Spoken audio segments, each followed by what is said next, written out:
उन हाजरियों के माध्यम से अपने सारे परिवार के बच्चों की रक्षा करूंगी। बोलिए साचे दरबार की। और ये मत सोचना संतनी नहीं मिली, मैं यहाँ हमेशा के लिए विराजमान रहूंगी। संतनी मिले ना मिले, लेकिन मैं यहाँ हमेशा विराजमान रहूंगी। जब भी आओगे अर्जी लगेगी, उसका जवाब मिलेगा। बोलिए साचे दरबार की। जयकारा संतोषी माई जी का। तो इस चीज का अवश्य ध्यान देंगे, क्योंकि मेरी शक्ति हमेशा के लिए विराजमान हो गई है मेरे प्यारे बच्चों। क्योंकि संतनी का जब तक जीवन है, जब तक मिलोगे ना उससे, जब तक फिर जीवन समाप्त हो जाएगा, फिर किससे मिलोगे? मुझसे ही मिलना है ना, बताओ।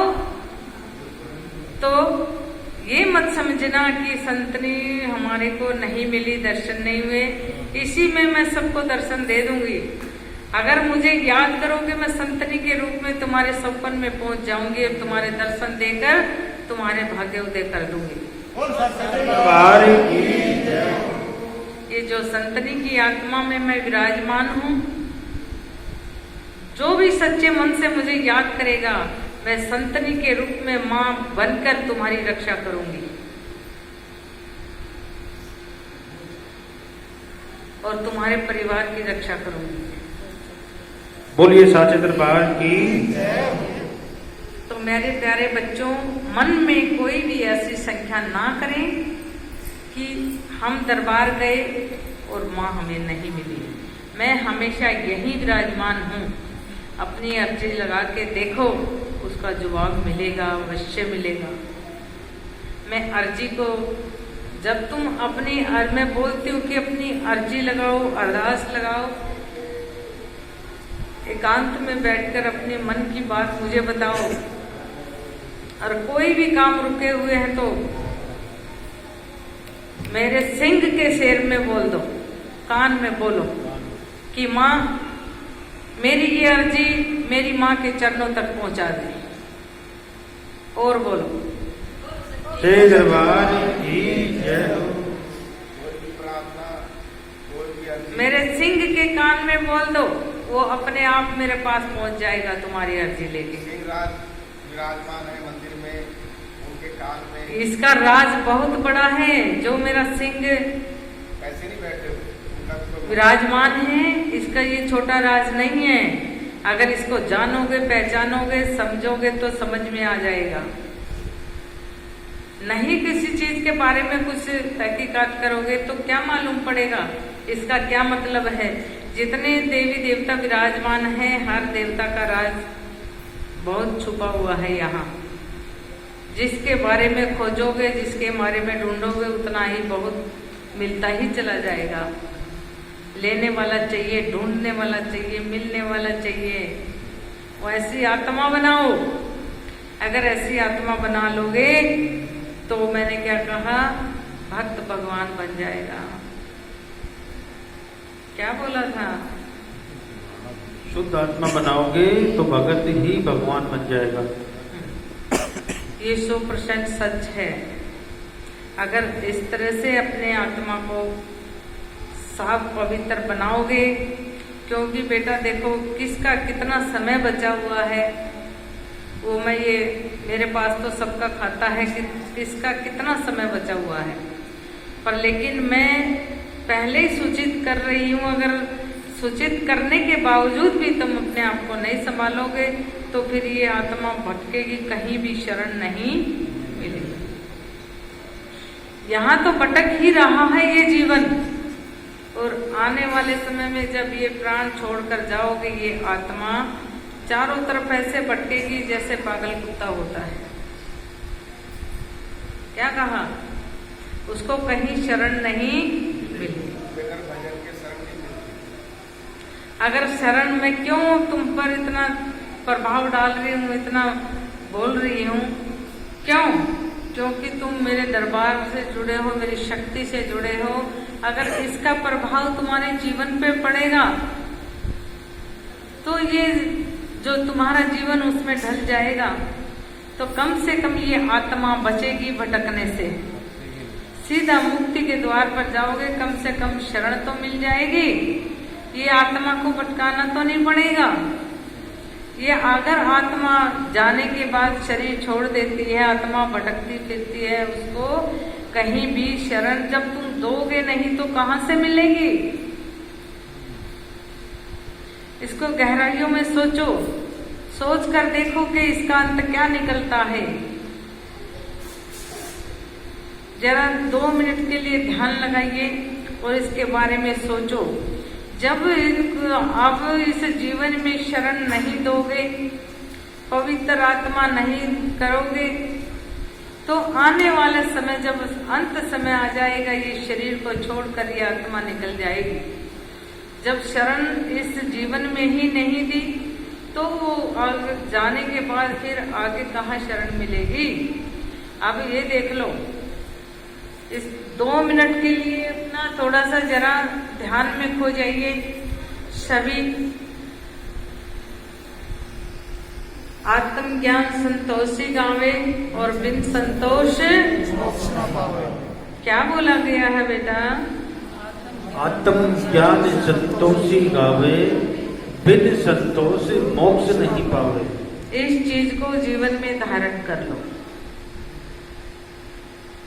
इसका मतलब समझो कि इसका मतलब क्या है।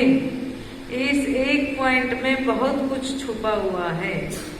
अगर इसके बारे में ढूंढोगे तो बहुत कुछ समय बदल सकता है तुम्हारा। इसमें छोटा सा पॉइंट है, दोबारा से जरा बोलेंगे। आत्मज्ञान संतोषी गावे, बिन संतोष मोक्ष नहीं पावे। तो ये छोटा सा पॉइंट है और इसका बहुत बड़ा राज है मेरे प्यारे बच्चों। अगर इसको समझने की कोशिश करो तो बहुत कुछ है इसमें। ये छोटी छोटी चीजें हैं जो मैं सभी बच्चों को बतला रही हूँ। अगर इस पर अमल करोगे तो बहुत कुछ पा सकते हो इस जीवन में, क्योंकि जिसने खोजा है उसने पाया है, जिसने खोजा नहीं है उसने खोया है। क्या बोला? जिसने खोजा है उसने पाया है, जिसने नहीं खोजा उसने खोया ही। तो मेरे प्यारे बच्चों, इस जीवन के लिए क्या मैं एक मार्गदर्शन करा रही हूँ, उस पर कुछ असर डालोगे या नहीं? कुछ प्रभाव डालोगे? कुछ शक्तियों का अनुभव करोगे कि हमारे संग कोई शक्ति है? बिल्कुल करेंगे बाबा। क्योंकि मेरे प्यारे बच्चों, जो ये समय मैं तुमको दे रही हूँ इसमें भी बहुत बड़ा राज छुपा हुआ है। जितने अब सब तो मेरे प्यारे बच्चे जितने दरबार से जुड़े हुए, सबकी किस्मत में तो नहीं है ये वाणी सुननी। क्या सबने सुना है? अब ये देखो कि कितने तुम, जो तुम्हारी ये तार एक शक्ति से जुड़ी है और जो तुम मेरी वाणी सुन रहे हो बैठकर, बोलो ना। बिल्कुल माँ, जिनकी तार जुड़ी हुई आपके चरणों से वही पहुंच सकते क्या हैं। तुम सोच सकते थे कि मैंने कौन बुलाया और कौन नहीं? नहीं माँ, तुमने हमने अपने किसी को आप बुलाया को नहीं। कितने बच्चे बैठकर तुमने ये काम किया था?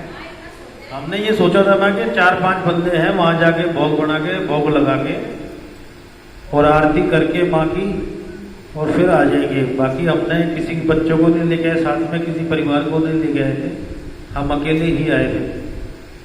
क्योंकि कल भी बात हुई थी संतनी से भी, तो तब भी मनाही कर दिया था कि कोई प्रोग्राम नहीं करना है। तो कोई नहीं, बस 4-5 बंदे आने थे, लेकिन पहुंच गए 40-50। क्योंकि तुमने क्या पता मैंने अपने किन किन बच्चों को अपने चरणों में बुलाया। बिल्कुल सही है। और किसने किसने मेरी इस वाणी को सुनना है और कौन कौन इस वाणी पे अनुभव करेंगे। बिल्कुल। तो इसलिए तो जिसकी तार जुड़ी हुई हो तो वो समय पर अपने आप पहुंच जाता, क्योंकि मैं कान पकड़ के लाती हूँ। बोल सच्चे दरबार की। देखो भक्तों, माँ की जिन पे कृपा होती है ना, वही चरणों तक पहुंच जाते हैं। आप ये मत समझना कि हम ऐसे ही पहुंच गए हैं, ऐसे ही आ गए हैं। कहते ना कि उनकी मर्जी के बिना पत्ता नहीं हिलता। जो परमपिता परमात्मा जो शक्ति बैठी हुई है संसार को जो चला रही है, तो जब तक उनकी आज्ञा नहीं होगी तो उनके चरणों तक नहीं पहुंच सकते, नहीं पहुंच सकते। पर लेकिन एक बहुत बड़ी गलती कर दी तुमने, क्योंकि आज का जो श्रृंगार मेरा अधूरा रह गया। वहाँ कुछ प्रोग्राम ही नहीं था आज, बस क्योंकि ये जो आज का श्रृंगार सारी संगत के लिए एक होता है। जी। क्या बोला? बिल्कुल माँ, सारी संगत के लिए यही होता है।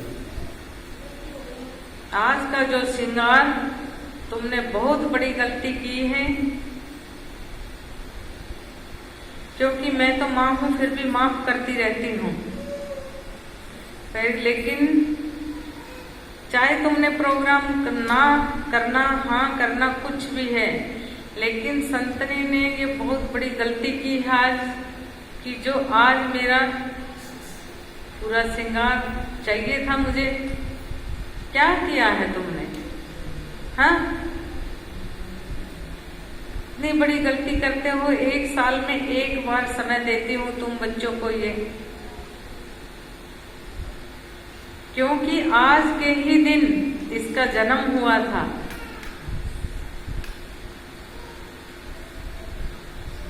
क्या बोला गया? तुम्हारे दोनों काम ही एक ही दिन होते हैं।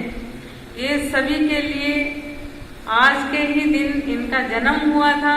किसी ने नहीं पता तो आज बता देती हूँ।